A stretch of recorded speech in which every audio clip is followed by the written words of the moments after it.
Bapak Ibu Saudara, hari ini saya menyampaikan firman Tuhan dengan judul Di Ambasador. Ya, yang tadi ibadah yang satu saya menyampaikan firman Tuhan dengan judul Live to Serve or Serve to Live. Hidup untuk melayani atau melayani untuk hidup. Ya. Ini adalah rangkaian dari firman Tuhan yang saudara sudah dengar sepanjang bulan ini yang dengan tema Heart of Serving, hati yang melayani. Dan ini adalah minggu terakhir, saya mau menutupnya dengan firman yang mau saya sampaikan ini. Semoga harapan saya ketika saudara mendengar firman Tuhan ini, kita semua semakin bertumbuh di dalam Tuhan. Kita semua kehidupan rohani kita semakin dewasa, amin. Kita tidak lagi menjadi anak-anak Tuhan yang kita tahu pelayanan itu apa, kita tahu hidup di dalam pelayanan itu apa, kita tahu hidup sebagai anak-anak Allah itu apa, tapi kita enggak dewasa. Itu sebabnya tahun ini tema tahunan kita adalah New Awakening, kebangunan yang baru, kebangkitan yang baru. Kalau kebangunan yang baru, kebangkitan yang baru itu artinya bukan seperti kita selama ini berjalan di dalam kehidupan lama kita, lalu kemudian kita tersadar, kita bangkit dan bangun. Bukan, kalau itu namanya pertobatan, saudara. Tapi New Awakening yang kita jalani tahun ini adalah di mana kita tahu dalam semua situasi perjalanan hidup kita sampai hari ini, lalu kemudian di titik-titik kita yang lalu itu adalah kalau misalkan kehidupan rohani itu bisa diukur dengan usia.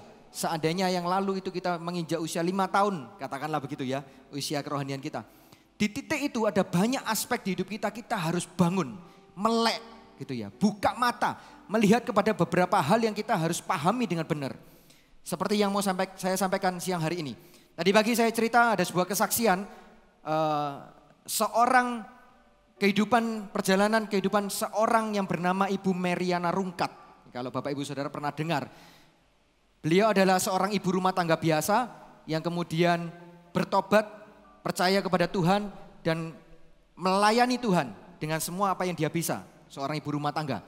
Tapi yang luar biasa, Tuhan tuntun perjalanan kehidupan dia, pelayanan dia sampai kepada dia melayani Tuhan, menyampaikan firman Tuhan meskipun dia bukan pendeta. Bapak Ibu Saudara. Jadi banyak orang menyebut dia sebagai evangelis. Ya, jadi kalau ada ibadah yang dilayani oleh Ibu Meriana Rungkat ini ditulis namanya EV gitu ya, EV Meriana Rungkat. Tuhan memberkati hidupnya dengan dia dan suaminya, lalu dikaruniai 2 orang anak. Ya, dan anaknya waktu itu yang saya tahu sudah mulai menginjak usia remaja. Kemudian secara tiba-tiba seperti halilintar di siang bolong, Ibu Meriana divonis kena sakit leukemia. Dan tahukah saudara, ketika dia sakit leukemia tidak berarti membuat semangatnya untuk melayani itu semakin lemah dan kendor.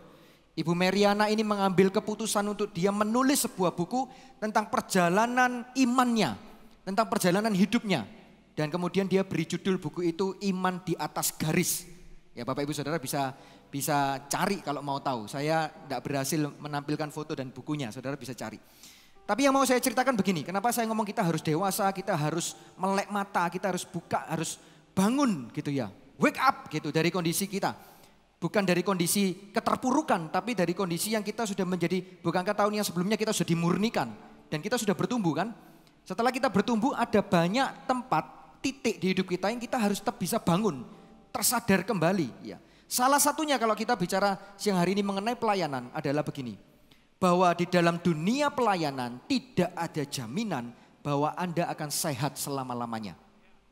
Ibu Meriana melayani Tuhan dengan segenap hatinya, dengan semua yang dia punya. Semangatnya, kekuatannya, apapun yang dia punya. Bukankah kita melayani Tuhan itu adalah oleh karena kita melakukan semua talenta yang kita punya di tangan kita hari ini, kita pakai untuk kemuliaan nama Tuhan.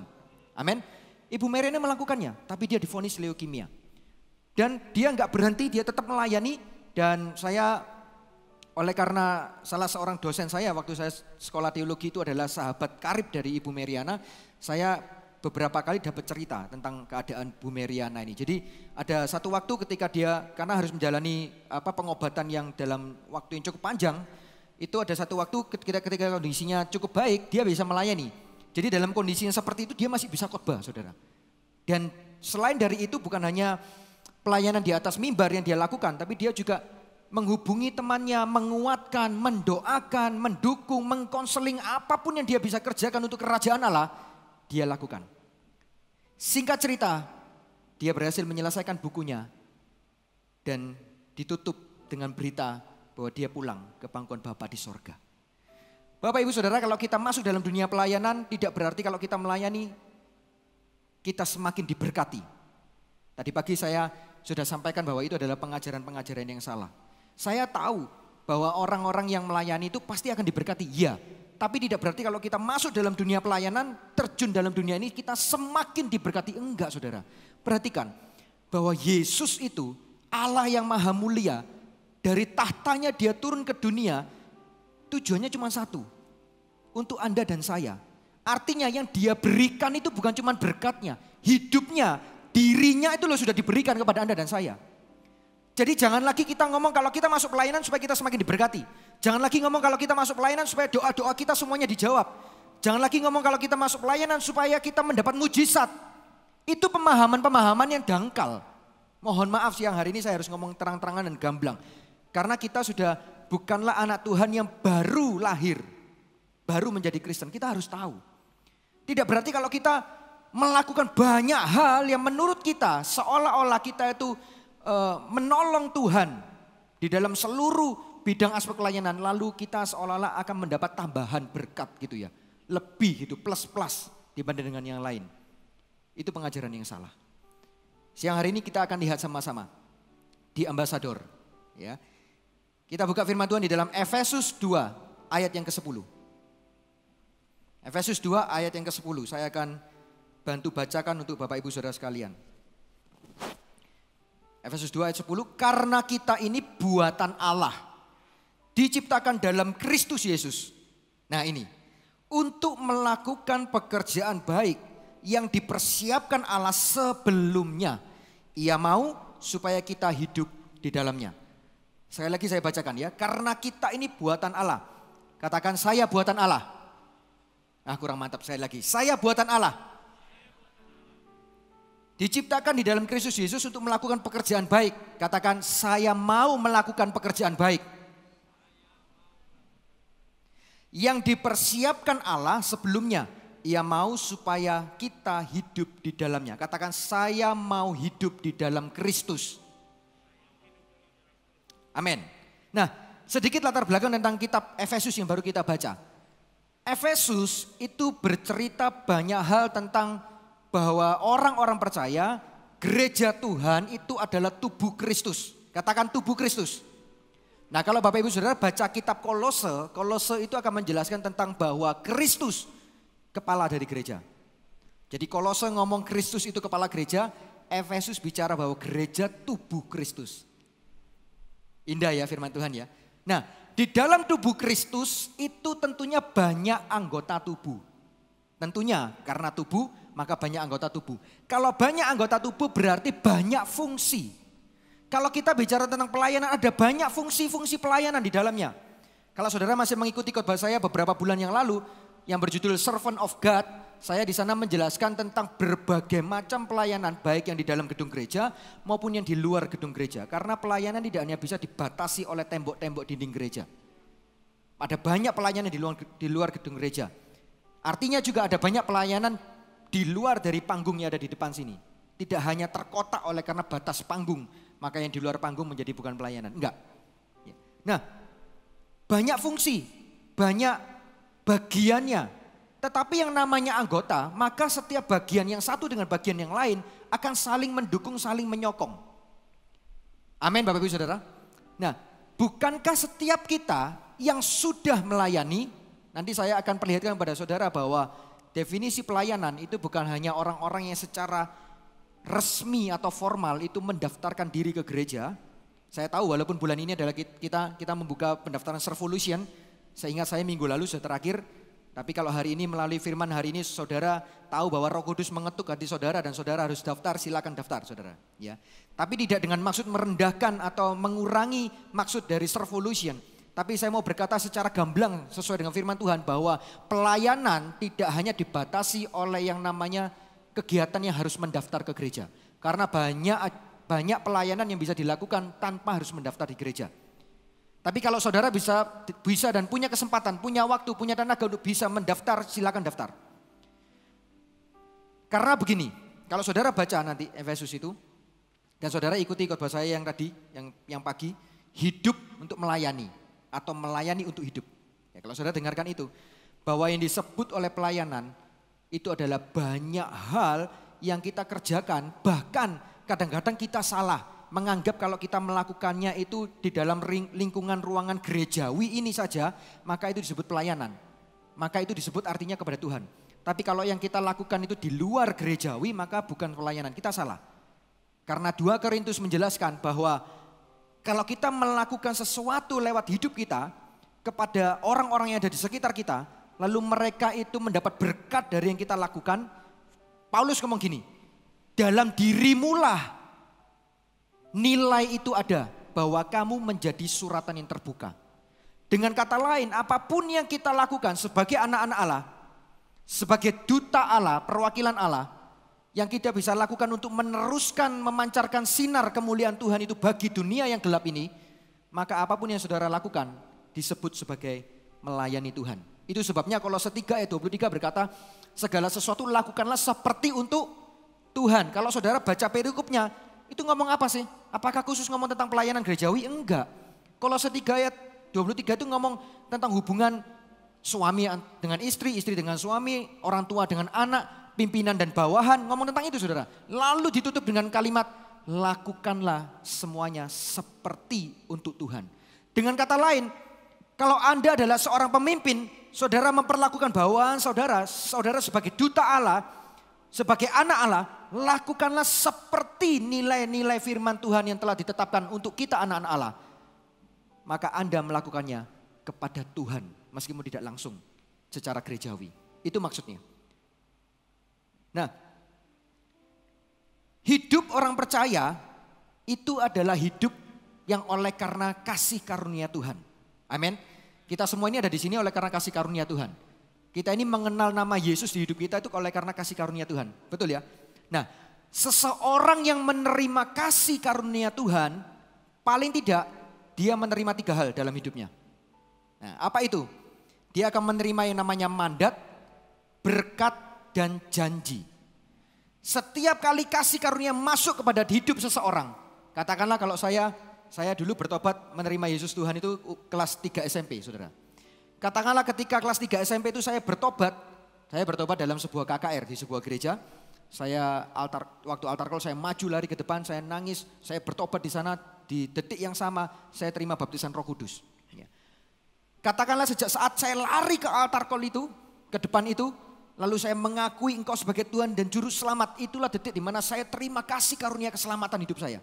Detik yang sama ketika kasih karunia itu masuk di hidup saya, 3 hal ini juga yang masuk dalam hidup saya. Mandat, berkat, dan janji. Apa maksudnya? Ketika Efesus 2 ayat 10 yang tadi kita baca, firman-Nya berkata begini, karena kita ini buatan Allah, diciptakan dalam Kristus Yesus. Ya. Itu kasih karunia, saudara. Kita itu diberkati. Karena kita yang seharusnya binasa, mendapat kasih karunia, hidupnya digeser kepada jalan kekekalan. Itu berkat. Lalu bukan hanya itu. Kalau kita baca satu rantaian dari Efesus tadi, kan kita baca ayat 10 ya. Kalau dari ayat 1 saudara baca, bukan hanya kita dapat kasih karunia jalan hidup kita digeser kepada jalan kekekalan. Tapi dia menyediakan tempat di sorga. Tuhan itu menyediakan tempat di sorga untuk Anda dan saya yang sudah mendapat kasih karunia ini. Bukankah itu janji? Janji karena kita belum menikmatinya hari ini. Tapi kita sudah mendapat berkatnya, berkat kasih karunia. Nah, mandatnya itu ada di ayat 10 itu. Diciptakan dalam Kristus Yesus untuk, nah ini mandatnya saudara. Apa sih tujuannya Anda dan saya diciptakan dalam Kristus Yesus? Apa tujuannya Yesus itu turun ke dunia menyelamatkan Anda dan saya? Memberikan kasih karunia itu kepada Anda dan saya. Untuk melakukan pekerjaan baik. 1, ini mandatnya, melakukan pekerjaan baik. Yang kedua, supaya kita hidup di dalamnya. Dengan kata lain siang hari ini kita akan mempelajari 2 hal. Yang pertama, pekerjaan baik, melakukan pekerjaan baik. Yang kedua, komitmen, karena kita harus hidup di dalam Kristus. Kalau saudara terima kasih karunia, kita terima segala sesuatu yang baik menurut kita mengakui Yesus Tuhan, kita mengaku kita orang Kristen, tapi perjalanan hidup kita tidak komit dengan semua perintah Tuhan, dengan semua hukum Tuhan yang ada di Alkitab kita, maka saudara dan saya bukan beneran orang-orang yang terima kasih karunia. Karena kalau orang terima kasih karunia, jangan lupa 3 hal kita terima. Berkat, janji, dan mandat secara bersamaan. Yang pertama, mari kita lihat terlebih dahulu pekerjaan baik. Apa yang dimaksud pekerjaan baik di sini? Diciptakan dalam Kristus Yesus untuk melakukan pekerjaan baik. Pekerjaan baik yang dimaksud di sini adalah begini. Saya baca dengan berbagai macam perbandingan terjemahan, maksudnya begini. Yesus itu telah terlebih dahulu melakukan pekerjaan baik di muka bumi ini. Lalu kemudian ketika Anda dan saya percaya kepada Dia, Tuhan Yesus mau supaya Anda dan saya melanjutkan, melakukan juga apa yang Yesus lakukan dalam pekerjaan baiknya Dia. Itu sebabnya siang hari ini saya beri judul ambasador, gitu ya, duta. Seorang duta dari sebuah negara, dia akan dipilih dan kemudian dia menyatakan mau. Ya kan, kalau dia nggak mau ya nggak bisa, saudara. Mau, dia menerima, dia dipilih, diperlengkapi, dia dilantik, dia ditabiskan, lalu dia diutus ke negara yang lain. Lalu di negara yang lain dia ngapain? Apakah wah hebat nih, sebagai duta perwakilan Indonesia saya ditaruh di mana? Korea katakanlah gitu ya. Wah enak nih ketemu dengan artis-artis Korea ini. Nggak usah nonton sinetronnya atau serialnya, langsung berjumpa muka dengan muka. Gitu. Lalu apakah nggak punya tugas lain? Hanya untuk menikmati hidupnya di Korea gitu? Enggak, saudara. Duta ini diutus ke sana sebagai perwakilan kepanjangan tangan dari Indonesia untuk dia melanjutkan semua nilai-nilai value dan apapun juga yang ada di negara ini untuk dilanjutkan di sana. Anda dan saya adalah duta-duta Allah yang percaya katakan amin. Anda dan saya adalah anak-anak Allah yang percaya katakan amin. Maka saudara dan saya punya mandat. Kita itu harus melanjutkan pekerjaan-pekerjaan yang Yesus lakukan di muka bumi ini. Bukan pekerjaan baik menurut definisi dan standar manusia, bukan. Karena ayatnya jelas menyatakan bahwa pekerjaan baik itu menunjuk kepada pekerjaan-pekerjaan yang Yesus pernah lakukan dan Yesus sudah lakukan di muka bumi ini. Kita akan lihat di dalam Kisah Para Rasul 10 ayat 38. Kisah Rasul pasal 10 ayat 38 berkata demikian. Yaitu tentang Yesus dari Nazaret. Bagaimana Allah mengurapi dia dengan Roh Kudus dan kuat kuasa. Dia yang berjalan berkeliling sambil berbuat baik dan menyembuhkan semua orang yang dikuasai iblis sebab Allah menyertai dia. Boleh enggak saya menyimpulkan bahwa pekerjaan baik yang Yesus lakukan itu adalah pelayanan Yesus yang Yesus lakukan di muka bumi ini. 3,5 tahun Yesus melakukan pelayanannya di muka bumi. Menyembuhkan yang sakit, mengusir roh jahat, mengadakan tanda dan mujizat. Makanya 1 Petrus 2 ayat 9 berkata, kamu adalah imamat-imamat yang rajani. Kalau dalam perjanjian lama, imam dan orang biasa, rakyat biasa itu dibedakan, saudara. Tapi sejak Yesus hadir di muka bumi dengan simbol bahwa tirai antara ruang kudus dan ruang maha kudus itu terbelah dan ruangannya menjadi satu. Itu setiap orang percaya adalah imam-imam di hadapan Tuhan yang rajani tapi. Anda dan saya adalah anak-anak Allah. Duta Allah, perwakilan Tuhan. Maka sudah seharusnya lewat pekerjaan baik kita, pekerjaan baik lewat definisi firman Allah ya. Karena dunia punya definisi lain tentang pekerjaan baik. Contoh, kalau demi kebaikan, bohong putih itu boleh. Misalkan begitu. Itu definisi standar dunia. Tapi bagi mereka itu pekerjaan baik. Asal untuk nolong orang, nolong sesama, gak apa-apa lah. Curang-curang sedikit gak apa-apa. Tapi definisi pekerjaan baik kerajaan Allah beda. Yang Yesus lakukan. Jadi melakukan apa yang Yesus lakukan dan mengerjakan apa yang Yesus kerjakan. Itu yang Tuhan mau melalui Efesus yang baru kita baca. Kalau Yesus melayani di muka bumi ini, maka Anda dan saya juga harus melayani. Nah, melayani itu luas, saudara.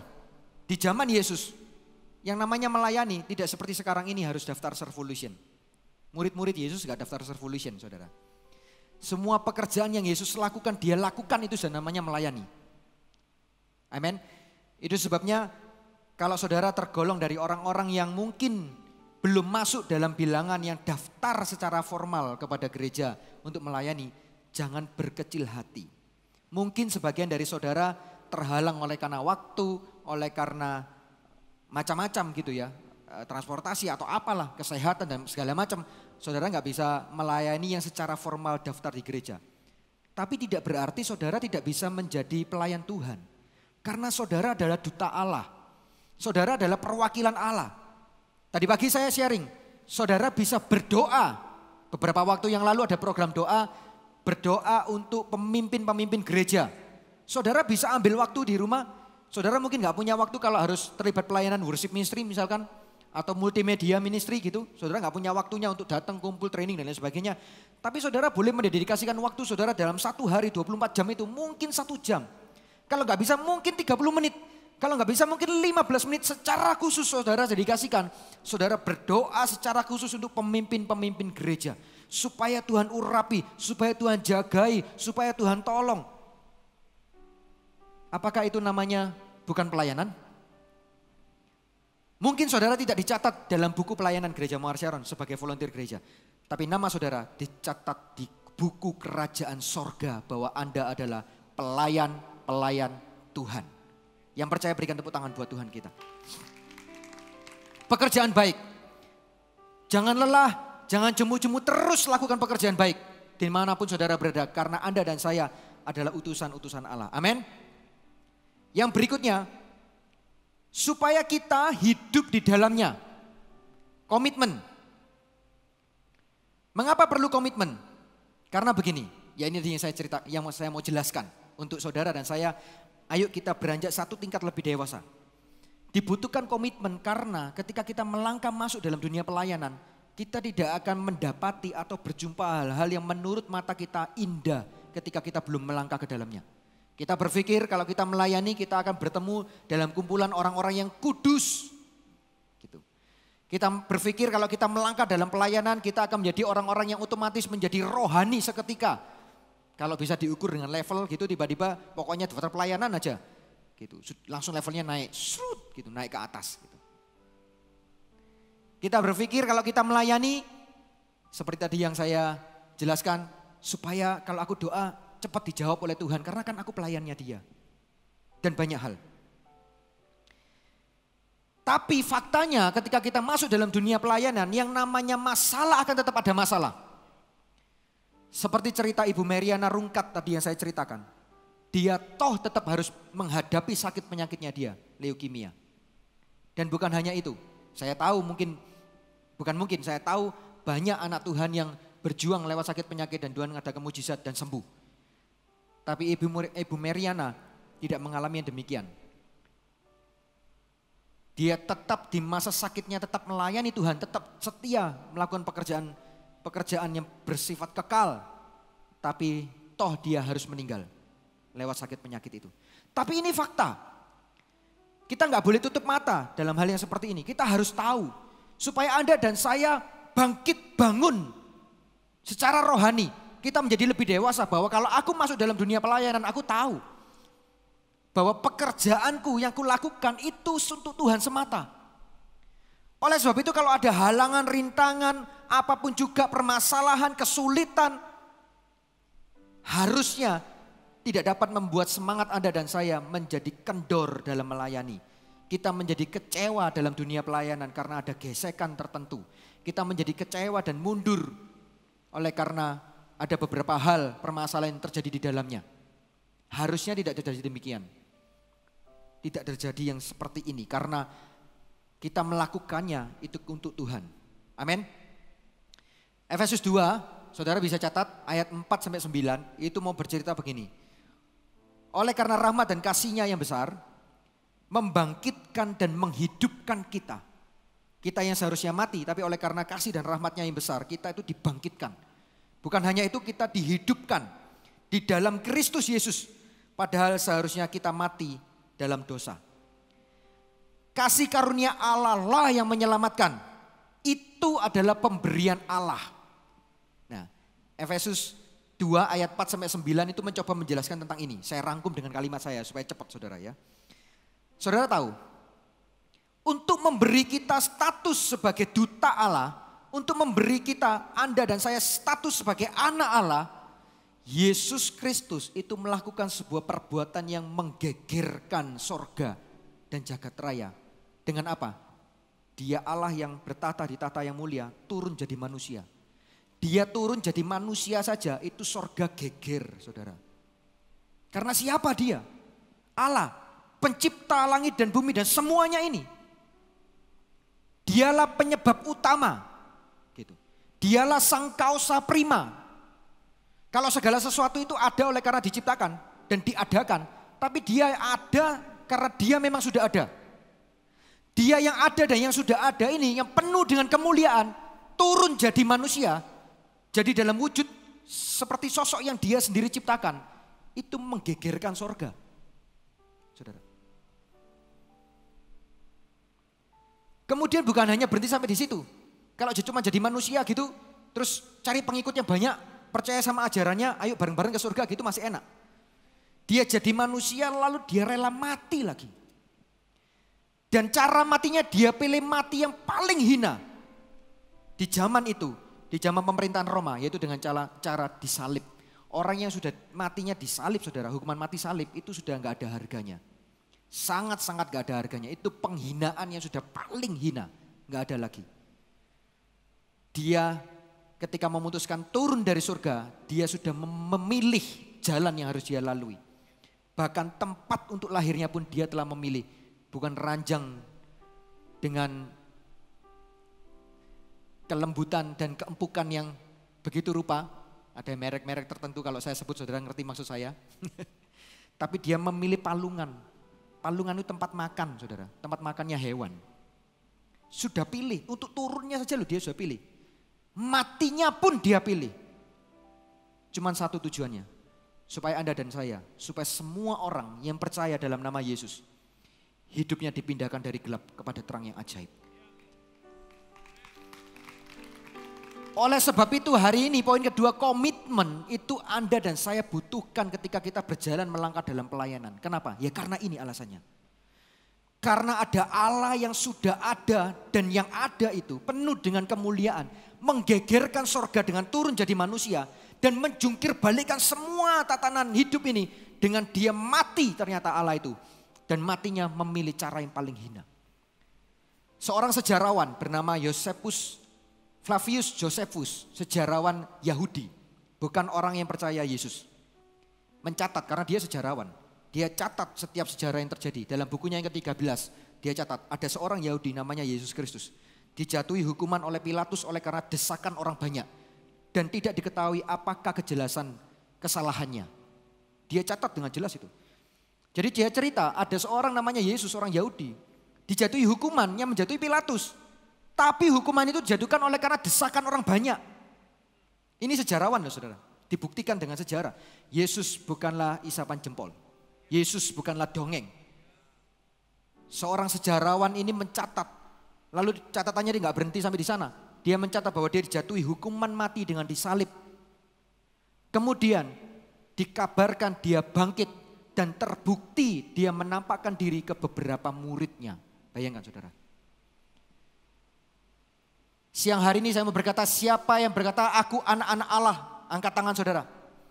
Siapa yang berkata aku adalah orang-orang yang diselamatkan oleh Yesus? Lambaikan tangan saudara. Berikan tepuk tangan buat dia. Orang-orang yang berkata tadi angkat tangan saya anak Allah, saya diselamatkan oleh Yesus. Saudara perhatikan bahwa pernah ada satu nyawa mati bagi saudara dan saya. Dan itu bukan nyawa manusia. Kalau nyawa manusia nilainya sebanding saudara. Ini nyawa Allah diberikan. Terus kalau kita masuk dalam dunia pelayanan, lalu kemudian kita sakit, pantaskah kita kecewa kepada Tuhan yang memberikan nyawanya untuk kita? Lalu kalau kita pelayanan, kemudian kita gesekan dengan teman kita, salah pahamlah, apalah segala macam. Lalu kita kecewa, lu kok gini ya yang namanya pelayanan ya? Pantaskah kita ini masih bisa lipat tangan berdoa, Tuhan Yesus, pantaskah? Dia anak Allah yang maha kuasa memberikan punggungnya dicambuk, saudara. Cambukannya itu ekornya 3, setiap ekor punya paku 3 juga, saudara. Sekali dicambuk itu bukan cuma lewat, bukan. Nancep dulu baru ditarik. Dia dengan rela kasih punggungnya untuk dicambuk. Padahal saudara tahu, waktu Musa naik ke gunung Tuhan, mau berjumpa dengan Allah, Tuhan ngomong gini, Musa kamu sembunyi di antara cepitan 2 lekukan gunung itu ya, supaya kalau aku lewat kamu gak lihat mukaku. Kalau kamu lihat mukaku kamu mati pasti. Supaya kalau aku lewat kamu cuma lihat punggungku. Lihat punggungnya saja Musa harus sembunyi di balik celupan antara 2 bukit batu. Untuk lihat punggung. Ini ketika jadi manusia punggungnya dicambuk. Supaya Anda dan saya pindah dari gelap kepada terang yang ajaib. Sekarang kalau kita sudah pindah masuk dalam terang yang ajaib. Lalu kita diberikan kesempatan melayani Tuhan. Apapun bidang yang ada di tangan Anda hari ini. Engkau yang baik yang formal melayani gereja maupun saudara yang tidak melayani di gereja secara formal. Tadi pagi saya cerita ada banyak orang mungkin tidak punya waktu untuk melayani dan sebagainya. Tapi dia bisa melayani Tuhan lewat hartanya mungkin. Saya nggak ngomong begini karena saya lalu supaya saudara memberikan persembahan untuk gereja, saya nggak ngomong gitu. Tergantung Roh Kudus bicara apa kepada saudara. Tapi pernah dicatat Yesus mengalaminya, seorang perwira Romawi punya posisi jabatan. Karena kalau perwira Roma, orang Yahudi waktu itu dijajah oleh Romawi, pemerintahan Roma. Kalau dia perwira Roma ini sudah pangkatnya bukan main saudara, punya posisi. Hambanya sakit, ingat cerita itu? Lalu dia mohon kepada Yesus supaya Tuhan menyembuhkan hambanya. Bukan untuk dirinya, untuk hambanya. Tapi perwira ini seorang yang saleh. Dia nggak berani meskipun punya jabatan, punya posisi. Dia datang ujuk-ujuk gitu bahasa Surabaya saudara. Langsung berjumpa dengan Yesus karena merasa punya pangkat, punya posisi. Lalu ngomong, Yesus tolong sembuhkan hambaku. Nggak berani. Dia memohon. Dia memohon dan memohonnya pun juga nggak berani ngomong langsung. Ngomong ke orang-orang yang ada di sekitarnya Yesus. Tolong sampaikan ke Yesus dong. Gitu, sembuhkan hambaku, tolong ya, mohon ya. Lalu orang-orang yang sekitar Yesus itu nyampaikan kepada Yesus bahasanya begini. Tuhan kiranya engkau menyembuhkan hamba dari perwira itu. Karena dialah yang menyokong pembangunan bait Allah. Supaya kami semua ini bisa beribadah. Perhatikan saudara.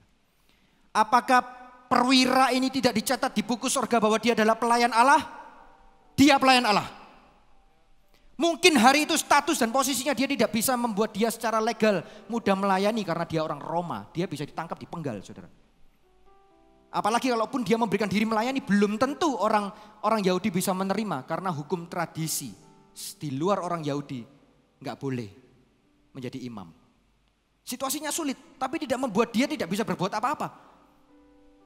Dia tetap bisa melayani dengan hartanya. Ada orang yang bisa melayani dengan doanya. Ada orang yang bisa melayani dengan banyak hal. Itu sebabnya kalau saudara punya kerinduan mau melayani. Karena definisi melayani itu ini, catat baik-baik saudara. Definisi melayani adalah membalas cinta kasih Tuhan yang tidak pernah bisa kita balas. Karena nyawa gantinya kepada kita. Saudara mau balas apa? Gak bisa. Itu sebabnya kalau saudara punya dorongan mau melayani, nggak tahu bidangnya apa, saudara pokoknya datang aja ngomong aku mau melayani, gereja yang aturkan untuk saudara untuk melayani. Yang penting itu tekadnya, yang penting itu hasratnya tetap mau melayani. Amin. Di dalam komitmen ini juga, saya ingin mendorong semua saudara yang sudah melayani sampai hari ini. Perhatikan ketika saudara pertama kali melayani sampai hari ini, saya tahu ada banyak suka duka di dalamnya. Dan bukan cuma semudah bibir saya berkata suka duka, enggak begitu. Ketika saudara mengalami duka itu, saya tahu enggak mudah untuk menjalaninya. Tapi siang hari ini dengarkan baik-baik firman Tuhan. Jangan kecewa saudara, jangan sakit hati. Karena apa yang Anda lakukan itu untuk Tuhan. Apa yang saudara buat meskipun seolah-olah enggak langsung, tapi itu untuk Tuhan. Tuhan siapa? Tuhan yang sudah mati buat saudara dan saya. Memberikan nyawa. Jangan kecewa. Jangan mundur. Jangan patah semangat. Amin. Semangat. Bisa berikan tepuk tangan buat Tuhan kita. Haleluya. Jangan patah semangat. Suatu kali Martin Luther King Jr. menulis sebuah quote yang sangat bagus menurut saya. Ditulis demikian. Engkau tidak harus memiliki gelar sarjana untuk melayani. Engkau hanya butuh sekeping hati yang penuh kasih. Pertanyaannya, gimana caranya kita punya sekeping hati yang penuh dengan kasih? Kalau sekeping hati kita belum pernah diisi terlebih dahulu dengan kasih Tuhan, kita tidak akan pernah punya kasih. Manusia itu nol. Kalau enggak Yesus terlebih dahulu mengasihi kita enggak bisa melakukan kasih. Kalau enggak lebih dahulu Yesus melakukan perbuatan baik untuk kita, kita pun tidak bisa melakukan perbuatan baik. Kalau enggak Yesus yang melakukan pengorbanannya untuk kita, kita pun tidak akan bisa berkorban bagi sesama kita. Segala sesuatu dimulai oleh karena Yesus yang terlebih dahulu melakukannya untuk Anda dan saya. Yang percaya katakan amin. Itu sebabnya mari kita semua untuk orang-orang yang sudah melayani tetap punya komitmen. Dan bagi orang-orang yang sepertinya belum melayani, tapi saya percaya semua saudara melayani Tuhan kok. Ya, saudara bisa dukung dalam doa dan apapun juga lah saudara. Nggak harus yang terdaftar secara formal. Dan bagi saudara yang demikian pun juga saya katakan jangan merasa kecewa atau kecil hati. Karena saya tahu dalam kehidupan perjalanan manusia itu kan bisa up and down saudara ya. Ada orang-orang tertentu merasa ketika mengalami sesuatu, kayaknya percuma ya. Dulu tuh aku loh yang berjuang, berdoa, berpuasa, mati-matian ini itu dan lain sebagainya. Dulu aku loh yang ngajakin orang kumpul di CG apa segala macam. Sekarang aku dilupakan, sekarang aku itu bla bla bla, macam-macam saudara. Itu perjalanan up and down-nya kita dalam pelayanan. Siang hari ini saya mau berkata, jangan kecil hati, jangan sakit hati, jangan kecewa. Amin. Saya mau cerita sebuah peristiwa, misalkan dalam ini ya, peradaban yang kuno dulu ya. Kalau saudara pernah lihat film-film kerajaan itu kan ada dayang-dayang istana gitu ya. Nah saudara tahu nggak yang namanya Dayang sama Kasim itu begitu setia dan begitu dia memberikan hidupnya itu beneran untuk sang tuannya gitu. Kalau Dayangnya itu dikasih perintah untuk melayani sang putri raja, itu dia gimana pun caranya dia akan tetap setia dan dia akan melayani beneran. Suatu ketika dalam sebuah sejarah, sebuah dinasti Ming saudara. Nah, ada seorang putri dari dinasti yang lain karena Cina itu dulu kan terbagi-bagi atas banyak dinasti begitu. Nah, ini juga seorang putri tapi dinastinya lebih kecil. Suatu ketika dia dalam perjalanan di tengah hutan lalu dia mau dirampok oleh banyak orang dan dia hampir mati. Kemudian datanglah seorang putri dari dinasti yang lebih besar, dinasti Ming ini. Lalu kemudian dia diselamatkan. Ya, singkat cerita putri ini nggak jadi meninggal kan. Lalu dia memberi diri untuk mau mengabdi sebagai dayang. Di dalam perjalanan mengiring sang putri, ada banyak masalah, ada banyak kesulitan, ada banyak bahkan ancaman nyawa. Tapi sang dayang ini selalu berkata, karena aku yang dulu harusnya mati, engkau yang menyelamatkan aku. Hari ini aku mati pun untuk kamu, aku mau melakukannya. Nah saudara, manusia kepada manusia aja mau melakukan seperti itu. Masakan kita yang diselamatkan oleh Allah yang maha kuasa, yang mulia, kita nggak bisa komit sampai nggak bisa tergoyangkan. Itu sebabnya jangan lagi lihat kanan kiri kita kalau kita sedang melayani Tuhan. Jangan lagi lihat apakah aku dihargai atau enggak. Jangan lagi lihat apakah aku mengalami masalah, disalahpahami atau enggak. Jangan saudara. Kalau kita sudah berjalan terus, kalau kita diberi kesempatan menoleh ke belakang, mari kita melihat menoleh ke belakang hanya untuk evaluasi aja.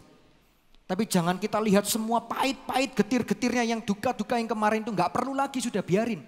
Karena apapun yang kita alami, meskipun itu duka, semuanya kita lakukan untuk Tuhan. Amin. Kalau kita berjalan, kita mengalami suka dan duka, tetap terus melangkah. Kalau kita mengalami halangan, kita disalahpahami, kita katakanlah yang paling terburuk kita dibenci gitu ya. Dikucilkan atau apalah. Saudara harus ingat, kenapa saudara melakukan pelayanan itu?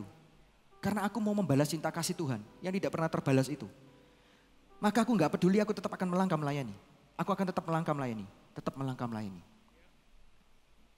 Itu sebabnya ada sebuah pujian yang liriknya cukup bagus. Tak akan pernah ku sesali mengiring Yesus sepanjang hidupku, lewati lembah air mata. Sudah lembah air mata, ku saksikan kemuliaan-Mu dinyatakan.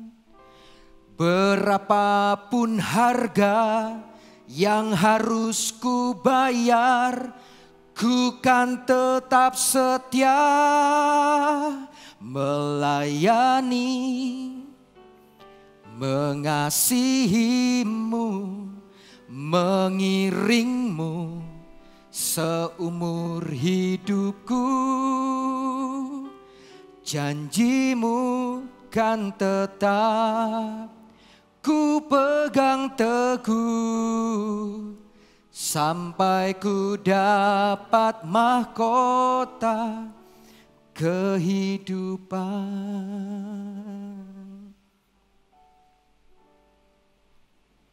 Suatu kali saya waktu masih awal-awal bertobat dan melayani Tuhan, saya melayani, waktu itu belum di gereja Mawar Syairon, saya melayani boleh dikatakan kalau dalam klasifikasi manusia, itu pelayanan yang paling bawah saudara, yang adalah sapu-sapu dan ngepel gereja.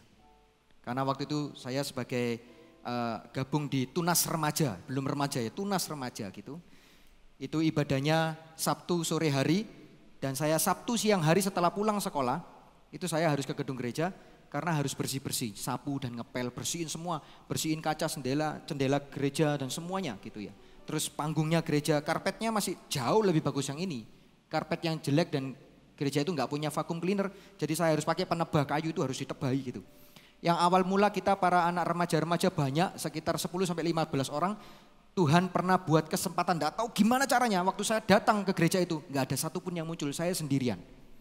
Ketika saya lihat, nggak ada yang datang gitu ya. Tapi saya tetap lakukan pekerjaan saya sapu, saya bersihkan sambil saya lihat jam. Karena rupanya hati saya masih nggak terima saudara ya. Saya bersihin, saya pel, saya ini bersihin. Terus habis itu saya sambil mangkel karena ini waktunya berjalan terus kok tetap gak ada yang datang satupun juga.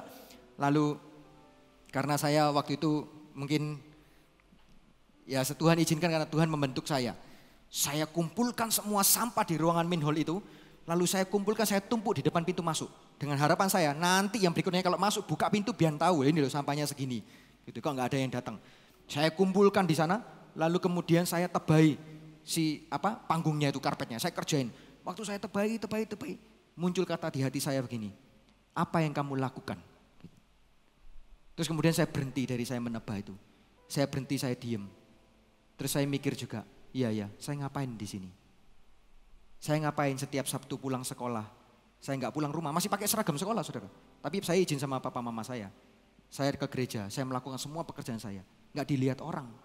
Nanti jemaat yang datang sore sudah tahunya sudah bersih gerejanya, sudah siap ibadah. Ngapain? Apa yang saya lakukan? Lalu saya tiba-tiba menjadi sadar bahwa apa yang saya buat itu untuk juru selamat Tuhan saya. Kemudian saya bertobat saat itu. Saya ambil serok semua, saya bersihin semua tumpukan sampah yang sudah saya tumpuk di depan pintu masuk. Nggak jadi saudara, saya kumpulin lagi balik semua. Saya bersihin semua bersih, panggungnya saya cek ulang, saya tebahi semua debunya, saya bersihin bersih. Kemudian saya pulang. Terus kemudian siap-siap, gak terlalu panjang waktunya karena siap-siap harus berangkat. Saya dengan adik saya harus berangkat naik motor ke gereja, kita ibadah. Dan semuanya tampak happy. Tidak ada yang menanyakan juga, tadi yang bersihin siapa? Gak ada saudara. Pokoknya kayak ajaib, celing gitu bersih. Tapi di sini sakit. Hari ini kalau saya menoleh ke belakang, saya tetap mengucap syukur. Karena kasih karunia Tuhan, Dia kasih kesempatan saya melayani Raja di atas segala raja. Saya masih belum seperti wanita yang diceritakan oleh Pastor Lukas minggu yang lalu, pakai rambutnya seka, kaki Yesus. Mungkin belum. Saya cuma nyapu, ngepel. Kenapa hati saya sakit? Saya cuma ngerjain hal yang tidak dipandang oleh orang, gak dinilai. Bahkan mungkin gak tercatat waktu itu kalau saya dianggap sebagai melayani, enggak. Karena nama-nama pelayan-pelayan Tuhan itu ya WL-nya, singernya, soundman-nya gitu-gitu saudara. Enggak. Kenapa saya harus sakit hati? Saya lakukan untuk raja saya, juru selamat saya. Berapa banyak saudara yang mau seperti itu? Lambaikan tangan saudara, berikan tepuk tangan buat Tuhan kita. Saya undang Tania dan tim PAW bisa naik ke atas. Bapak Ibu Saudara, sebentar tim worship ministry akan menaikkan sebuah pujian. Saya berdoa, saya berharap saudara bisa merenungkan perjalanan hidup iman saudara. Dari pertama kali awal saudara berjumpa dengan Tuhan, bertobat, melayani Tuhan. Mari lihat, hari ini kalau ada duka-duka yang belum selesai. Mungkin ada beberapa teman-teman yang masih saudara rasa, orang ini menjengkelkan. Orang ini yang menghadang supaya langkah kakiku terhenti. Orang ini yang menghambat aku. Orang ini yang menyingkirkan aku dan lain sebagainya. Siang hari ini di hadapan Tuhan tidak ada yang tahu, saudara nggak perlu cerita, saudara perlu tutup mata aja. Lihat di hati saudara, cek. Kalau memang ada itu, siang hari ini sembuhkan hatimu dengan berpikir bahwa aku melakukan untuk Tuhanku. Aku melakukan untuk juru selamatku. Aku melakukan untuk Allahku.